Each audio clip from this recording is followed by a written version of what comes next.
Hello there, everyone, and welcome back to the Showing Up to Your Life podcast and YouTube channel. My name is Art Burns, and I am very excited to be here with you on what is my kind of Monday morning, but your kind of Wednesday morning. We all have different schedules, different worlds, different lives. But here it is for me, the beginning of my week, coming off of a couple of really nice, relaxing days off. As relaxing as days off get in the summertime with two kids and neighbors of 8 kids and stuff like that. So, you know, it's a relative term, right? But I am feeling very excited to be here with you all today. And I hope that you're all doing well too. Wherever you are, I hope it's not too hot. It is like we are having, I think, our fourth 100-degree day here in Denver. So it's no joke. We have all seen these summers getting warmer and warmer. Even places like I have friends in San Diego who are talking about like, gosh, we never used to see 95 degrees for 2 weeks the way we see it now. It's just the way the world is, and this is something that allows us, or this offers us an opportunity to practice some acceptance, right? That when we start to get bogged down in the expectations of how things are supposed to be, right? Like, it's not supposed to be this hot this time of year where I live. And so the minute that we, kind of allow ourselves to dwell in that expectation, what happens is then we judge what we're going through against that expectation. And in that judgment, that's where we start to suffer. All right. I know this is a very basic concept that I've talked about a lot here, and I just thought it was a good opportunity here to just sort of throw that out to you again. It's not what we're going to talk about today. We have a much different topic today. But understand, though, it's a crucial understanding that it is not the heat outside that's going to make you suffer. Right now, the heat is going to make you uncomfortable potentially. Right now, you have methods and equipment both internally and externally to mitigate that heat and that discomfort that might come with the heat. Right, but the discomfort itself is not the true suffering. Right. You could call it suffering, of course, right? It might make you suffer to be so hot, right?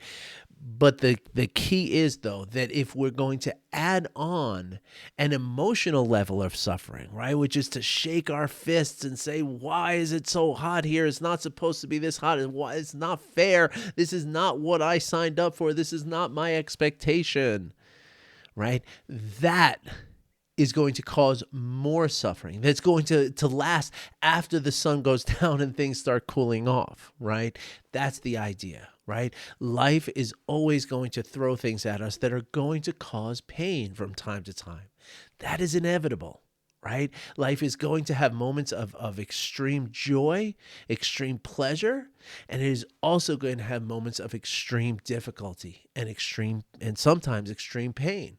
Sometimes not extreme. Sometimes the pain is just a little bit of pain, right? But whatever the case is, though, that is what life is, right? Life is not here to accommodate us, to make us, always comfortable. And in fact, that's not good for us either. Right, that's not good for your telomeres and your at the ends of your chromosomes. It's not good for your as a extension of the telomeres and the telomerase. It's not good for your cellular health. It's not good for your body. It's not good for so many aspects. Right, to get into that place. Right, and so so that is why it's really important to be able to take a step back. Right? Take a step back and say, okay, this is what life is. And as I was starting to say, I'm sorry, I got digressed again, but it happens quite often in this podcast, as you all know. It's no surprise, I'm sure. But as I was saying, it requires some kind of adversity for us. Right? Like life having some kind of adversity is actually a very positive thing. Again, for our cellular health, right? Like we need some level of resistance, kind of, right? If we just live a life that is no trouble at all, as much as that seems inviting, as much as that seems like, wow, yeah, that doesn't seem like it would suck at all, right? I get it, right? Of course, in our minds, we can say, yeah, it would be great to live without any difficulty, any trouble, any discomfort at all in my life, right? But at the end of the day, at the end of your life, you will actually suffer more as a result of that in two ways, right? Number one, again, some adversity is good for our system, right? Our system is supposed to experience that, right? It exercises our nervous system. It exercises our immune response. It exercises many levels of our emotional response. So it's good for things to go hard sometimes, right? It's not a bad thing. Right. But even more than the way, a more sort of practical way in which that impacts us on the long term is that eventually everyone experiences some difficulty. Even a billionaire who has everything they want, right? There's going to be a time where something upsets them, right? And their resilience to that difficulty, that suffering that they're going to feel in their lives, right? Their resilience to that is predicated upon the level of adversity they have experienced in their lives. All right. So at some point you're going to come to a crash if that's the way you're living. That's just the simple way of putting it, right? And the crash is going to be hard, and the crash is going to be really painful. And it might hurt more than the thing that you thought was, not a big deal. Like the things that were avoiding suffering, right? The crash is going to hurt even more than that. All right. So today, I want to talk a little bit. It's kind of connected to what I'm saying here, but it's also a little bit of a departure as well. And so I want to talk about. I'm just started this brand new book, not brand new publication wise, but brand new to me. The Emotional Life of Your Brain by Richard Davidson and Sharon Begley. I talk a lot about Richard Davidson in this podcast, and I am one psyched person to read this book. I mean, I am really excited to read this book, and I'm sure over the next couple of weeks, you're going to hear a lot about emotions and the brain, because I'm going to be reading this amazing book about it. So, and truly, I mean, just in the first chapter, I already have like 2 notes marked in the introduction, not even the first chapter, in the introduction. So it's that good, and I'm that excited. So as soon as I get done with this video, I'll probably go back to reading it for an hour or so before my next meeting. Oh my gosh, I'm so excited. So anyway, one of the things I wanted to talk about today, I want to follow up on something that I talked about the other day, 2 podcasts ago, which would have been Saturday, I believe. It's very hard for me to figure out all these days of the week with my unconventional schedule here, but yeah, Interbeing, right? And I want to actually this great, and this did not, I was already going to talk about, I was going to talk about today's generosity and the importance of generosity, right? And to understand the importance of generosity, it is helpful to understand what Interbeing, to understand a little bit deeper the concept of Interbeing, and to understand how Interbeing creates a connection to the rest of the world. That's the key takeaway here, okay? So I'm going to read you this little quote that came up is a Facebook memory this morning, okay? Because it really does tie into what I want to say today. So this is something I shared from, I think it was 2018, this day in 2018, so 3 years ago. Okay, it's a quote from Thich Nhat Hanh, who you hear me reference quite a bit, almost as much as Richard Davidson probably. Thich Nhat Hanh writes, and this probably came from either the book Being Peace or the book The Miracle of Mindfulness. I don't know which one, but I'm sure it came from one of those 2. I just did some sleuthing this morning. I'm pretty sure it came from one of those 2, and I believe it's the second one. I believe it could have been Being Peace, though. Either one of those. I'm sure it came from either Being Peace or The Miracle of Mindfulness, both by Thich Nhat Hanh. So read both of them and see if you find this quote, because you'll benefit from reading both of those, promise you. Okay, so my phone's not charging here. Okay, there we go. All right, so it doesn't die in the middle of this. Okay, so Thich Nhat Hanh writes, often when we say, I love you, in quotes, we focus mostly on the idea of the I who is doing the loving and less on the quality of the love that's being offered. This is because we are caught by the idea of self. We think we have a self, but there is no such thing as an individual separate self. pardon me, a flower is made of only non-flower elements such as chlorophyll, sunlight, and water. If we were to remove all the non-flower elements from the flower, there would be no flower left. A flower cannot be by herself alone. A flower can only interbe with all of us. Humans are like this too.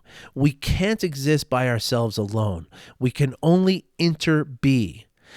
I am made only of non-me elements, such as the earth, the sun, parents, and ancestors. In a relationship, if you can see the nature of interbeing between you and the other person, you can see that his suffering is your own suffering, and your happiness is his own happiness. With this way of seeing, you can speak and act differently. This in itself can relieve so much suffering. So in many ways, what Thich Nhat Hanh is telling us here, right, is that it is the very concept of this idea of a separate self that is causing, or at least contributing to, the suffering that we feel, right? And again, this is a good time to reflect back on what I said a minute ago, right? The difference between pain and suffering. Right, that the idea of the suffering, right, that extra pain, if you will, right, is very much in many ways arising from this concept that we all share. Share is an awkward and ironic word to use in that moment. It's a concept that we all buy into, that we are existing as separate selves. Right. And now this is not just a woo-woo concept, right? Richard Davidson talks about this all the time. He's already mentioned it in his book, right? Dr. Dan Siegel talks about this all the time. I am just starting just yesterday, I started a 6-month program with Dr. Siegel that is called, it's part of the interpersonal neurobiology course, right? It's a course in interpersonal neurobiology.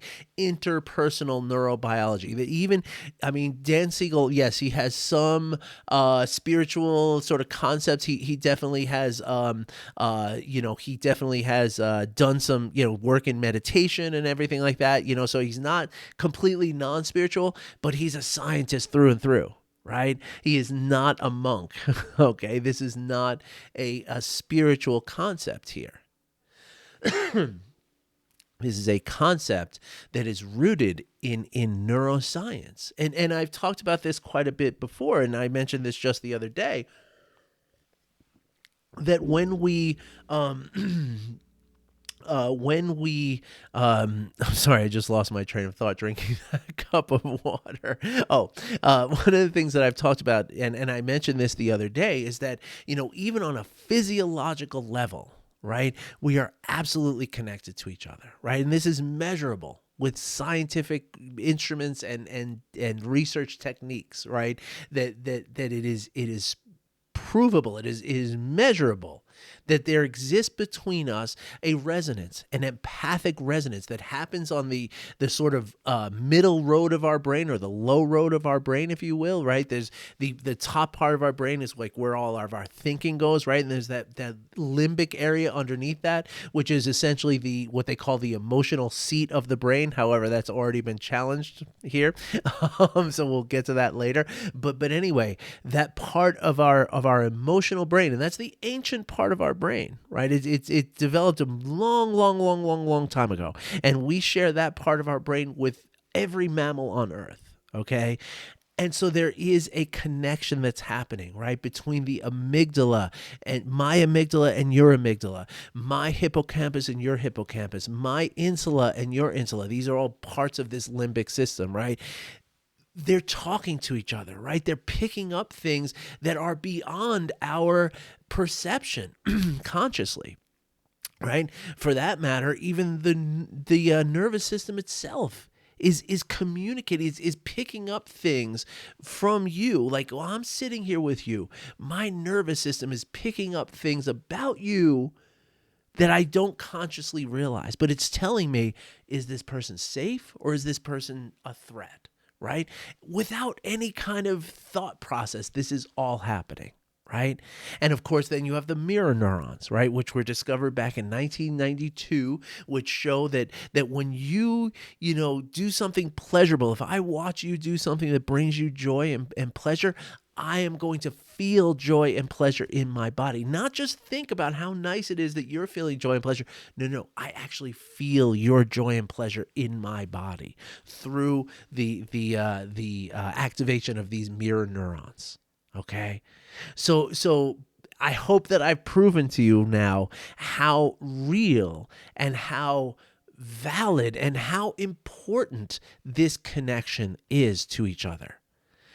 So now we come to a little bit of a dilemma, right? Because I'm sure most of you sitting there, if not all of you sitting there, and anybody who doesn't yet, get in touch with me, because I'm sure that even with, if required another 10, 15 minutes of talking, I can convince you to understand at least that there is this connection, right? And that's great, right?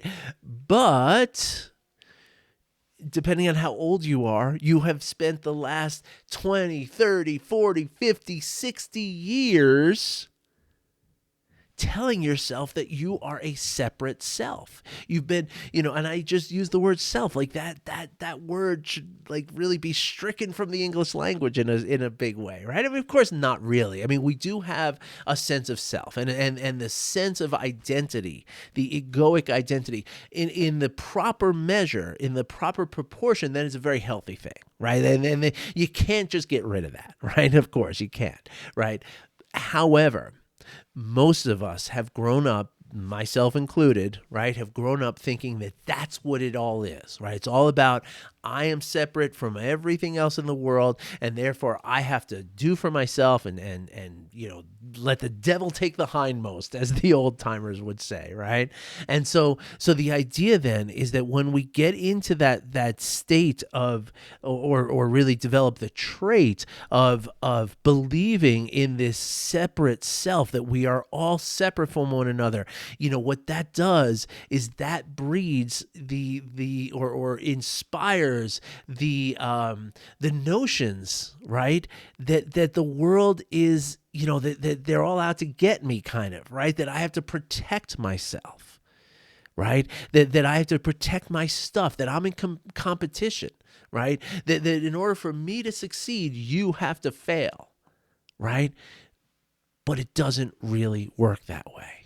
Right? That's all just constructs made by people who profit off of that concept, right? Like that's kind of where that goes, right?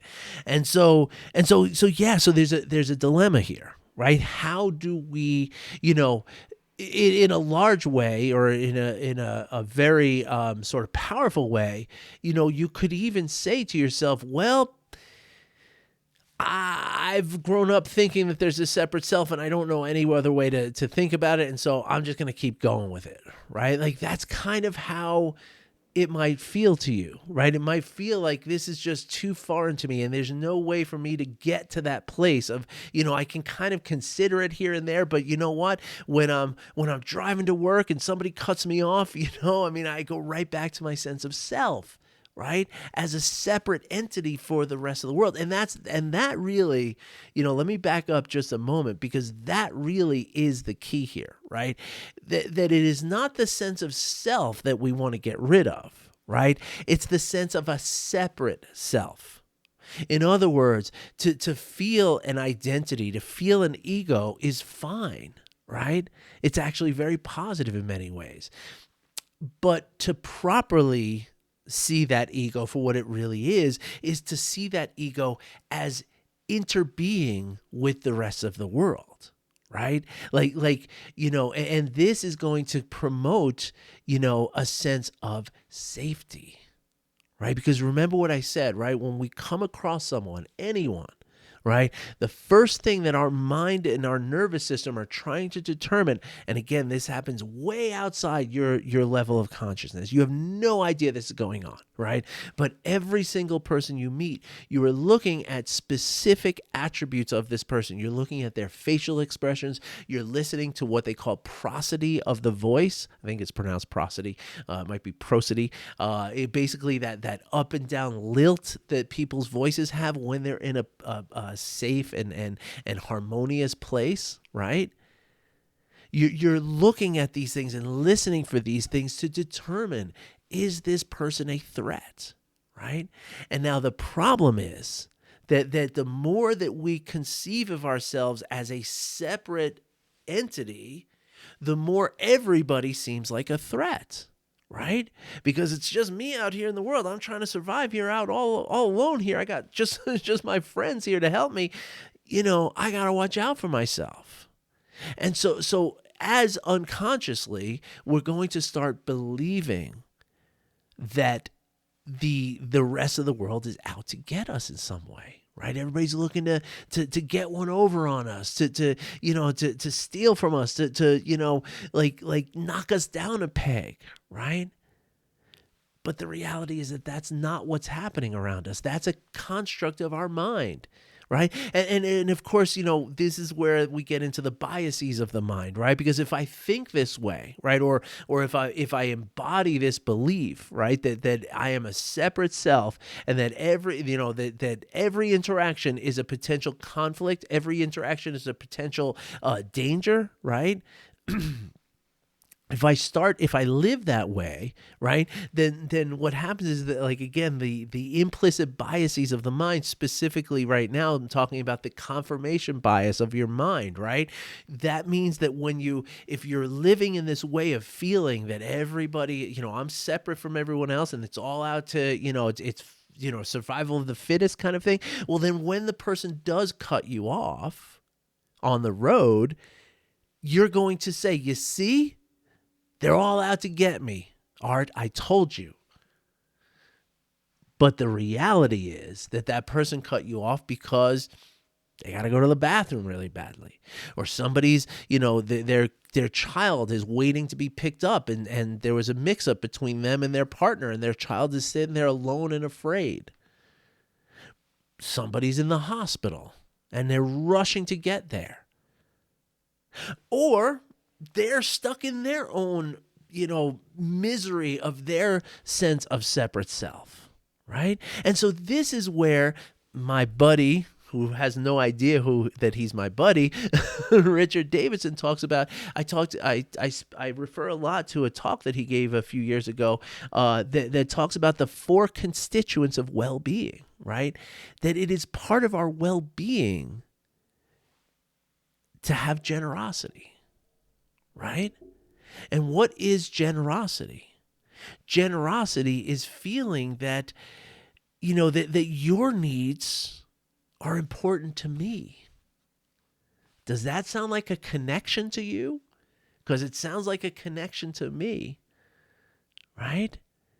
And so, just a very foundational aspect. Now, the other ones that we talked that Richard Davidson mentioned, I'll just review the 4 that he talked about. In addition to generosity, there was also outlook, meaning the ability to have an optimistic outlook for a sustained level of time, not to be just thrown off by everybody who cuts you off or everybody who, perceived threats and perceived slights, right?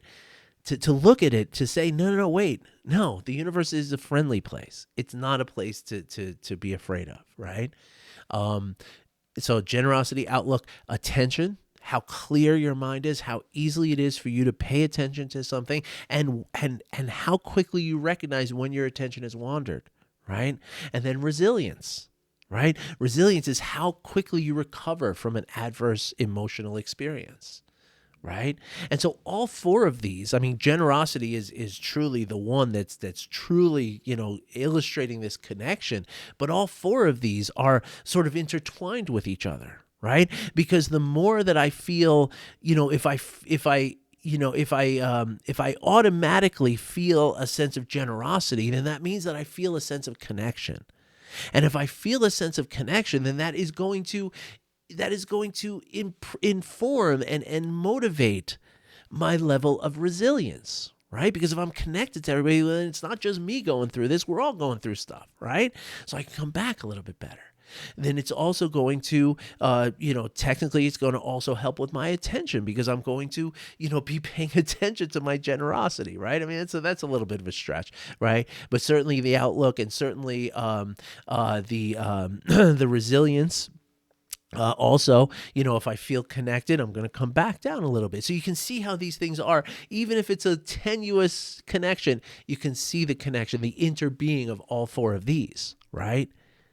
So now the question becomes, what do we do?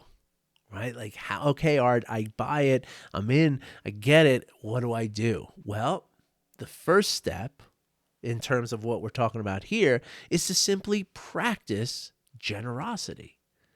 And you can practice and cultivate generosity. And here's the thing, the more you practice it, the more it becomes an innate sense, or what psychologists and neuroscientists will call an automatic emotional response, right? So that when something happens, automatically you come back with a sense of gratitude, a sense of kind, giving of yourself. And of course, what this is doing, right? That when we practice, did I say gratitude? I meant generosity. I'm sorry, generosity, which is giving of yourself, right? And so when we practice generosity, right, what we're doing is we're establishing a connection. And so what we're doing then is we're coming outside of this self, right? We're allowing our ego. Our ego doesn't go away, right? But our ego allows for us to not be kind of enclosed by the ego, but allows us to instead connect to others and bring them into our ego, right? Bring your ego into my ego and my ego into your ego. That's what Dr. Siegel, who I just started this course, he always talks, and this is not new for me, this is years he's been talking about this, that there's a we that happens, right? There's you and your ego and your personality and your, four constituents of well-being, right? All that exists in you and all that exists in me. But as we're interacting with each other, there's a combination of those two things happening between us. And it shapes, like my whole mind shapes your mind. And your mind and your nervous system shapes my mind and my nervous system. And this is what interbeing is all about, right? Like, we could not exist. If you talk about, something as horrible as solitary confinement, right? Solitary confinement has been shown in prisoners to cause, true pathology in the brain. Right? It is actually something that will kill somebody. I mean, especially if you talk about an infant, right? An infant, a human infant, and I think I mentioned this, pretty sure I mentioned it the other day. If you have an infant sitting in a crib, right? The temperature is controlled. The humidity levels are controlled. The child is changed regularly. The child is fed all the nutrients that it needs. The child was healthy in birth, right? There was no underlying, condition that would threaten the child's health, right? So in other words, a healthy baby sitting in a comfortable crib in a very safe environment with all its physical or all its nutritional needs taken care of, that child will die if you do not pick it up. And that's just reality. I mean, that child will die if you don't hold it, if you don't give it that sense of attachment and connection. And that's all of us, every single one of us. And so just because when we're children and infants, we needed it that badly, it doesn't mean that we stopped needing that. Right? Of course, we're not going to die from it now. Like, you're not going to, expire. Somebody can, there's people who spend 40 years in solitary confinement. So it is possible for the human, the adult, mature human organism to survive it, but not unscathed. Absolutely not unscathed. There are major issues going on there psychologically.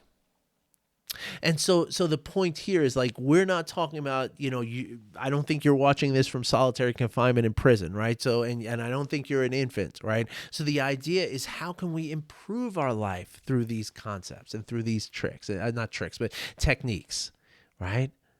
So how do you practice generosity? This is fun. It's a beautiful way. It's a beautiful thing to practice. First thing you do is you wake up in the morning, you set an intention, right? And you might have to remind yourself, I at one point had a note taped to the ceiling, right, above my bed. So when I woke up, that's the first thing I saw every morning, right? So you set an intention. Do whatever you got to do to remind yourself to set the intention. That's the trick. But once you set the intention, okay, every day, in the morning, say, I am going to be generous, right? Now first, let's talk about what generosity is, right? And what it not necessarily is, right? It doesn't mean just giving people money. It doesn't mean giving everything you have. It doesn't mean only material things, right? Generosity could be just listening to someone, but listening with all of your attention. Generosity could be holding the door open for someone, right? Generosity could be, helping somebody reach something on a supermarket shelf, right? Generosity could be, certainly could be giving to somebody's GoFundMe when they're in trouble. Right? Generosity could be offering somebody a ride somewhere. Generosity could be, if like I'm about to give a plant away to somebody for free, maybe I'll give them two, right? like generosity is, but that again, that's a material thing. It doesn't have to be material, right? That's the idea. Generosity is really just giving of yourself in whatever way. Right. So like making eye contact with a cashier and a supermarket and connecting and saying with kindness, like, hey, I hope you have a great day and I really appreciate your help here. That is generosity. So in the morning you set an intention to practice generosity. And then what you do is you look for opportunities throughout your day to express your generosity. And in the beginning, you're going to forget, and that's okay, right? Maybe you'll remember once in the day, or maybe you won't remember at all. But the next day you set the intention and you do it over and over and over. Where attention goes, energy flows. So the more you bring your attention to this intention of kindness and generosity, the more it's going to happen for you. You just got to be patient. And you got to be consistent. Okay, so again, that's where the real trick is, just remembering to set the intention. If you can start to set that intention, I promise you within a couple of weeks, you're going to start being more generous. And then once you do that, we can start on the other ones, right? You can't really practice resilience so much. That's a little bit different, but we can certainly practice attention. We can certainly practice outlook. And so, start with generosity. After a few weeks of getting that one, send me an email. Say you're ready for the next one. All right. And I'll do a podcast about it. All right. And so if you have any questions about this, okay, you can send me an email about whatever. Okay. You can also book a call with me. Okay. I say this a lot in every episode these days. I've been saying this, but I want everybody to know this. I mean, this is a big deal, dudes. And ladies, I charge $100 or more for my sessions here. And people gladly pay them. I mean, it's not like I'm charging $100 and getting a bunch of complaints. I mean, people are like, oh my gosh, thank you so much. Right? This has changed my life, they tell me. All the time I hear that kind of stuff. And so there's $100 value. Like if I put $100 bill on a desk, would you walk past it? Of course you wouldn't. You'd be like, whoa, let me grab that $100. But the point is that you have something that is worth $100 that's already yours. It's already yours. It's bought and paid for, and it's sitting here just waiting for you to pick it up. How do you pick it up? You simply click the link down below in the description of this video or in the email that you received. Okay, it's a Calendly link. You click on it, it puts you into my calendar. You pick a day, you click on the day, it'll show all the available times on that day. You say, okay, yeah, 11 o'clock on Thursday, that's for me, let's do it. And then we're set. Okay, this Thursday at 11 is not available, but check to see what is available. All right, everybody. I hope you enjoyed this session. I hope you enjoyed this podcast. I hope this was helpful. And again, if you have any questions, you want to talk about any of this, I would really welcome to have a 45-minute call with you. All right, everybody. Thanks again. I wish you well. I'll talk to you next time. Bye-bye.